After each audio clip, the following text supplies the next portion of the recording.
జై గురుదత్త. ఇప్పుడు మనం మూడో సంధి చూస్తున్నాం. దాని పేరు జత్వ సంధి. ఓకేనా.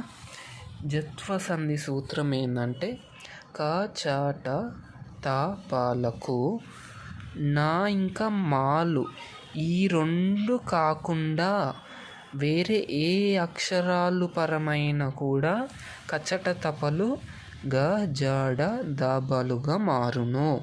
అంటే ఏ అక్షరాలైన పరమైనప్పుడు అంటే వేరేవి. ఇప్పుడు ప్లస్ తర్వాత పరపదంలో ఏవైనా వచ్చినప్పుడు ఆ ప్లేస్లో ఏముండకూడదు, నా ఇంకా మాలు ఉండకూడదు, వేరేవి ఏవైనా ఉండొచ్చు. అప్పుడు ఏమవుతుంది, కా గాగా, చా జాగా, టా డాగా, తా దాగా, ప బాగా మారును. ఇప్పుడు ఉదాహరణలు చూద్దాం. ఉదాహరణకు వాక్ ప్లస్ ఈషహ ఉంది. ఏమవుతుంది, కా ఎట్లా మారాలి, గాగా మారాలి కదా. వా గీషహ.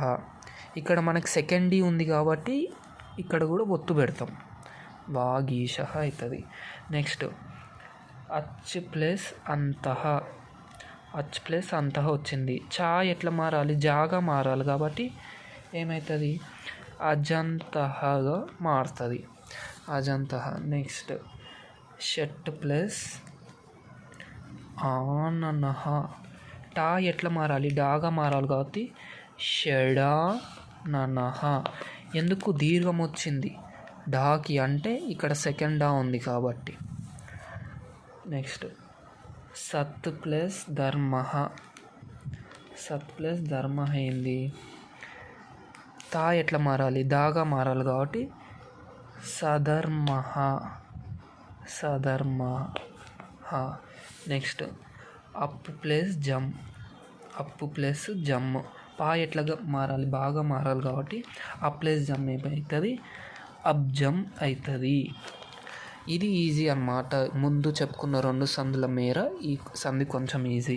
సూత్రం ఏంది, కచట తపలకు నా మాలు కాకుండా వేరేవి ఏమైనా పరమైనప్పుడు కచట తపలు గజడ దబులుగా మారుతాయి. ఇగో పరమవటం అంటే ఇవే, ప్లస్కి ముందు రావడం. ఏమొచ్చింది, నా మా ఏడన్న వచ్చిందా, రాలే.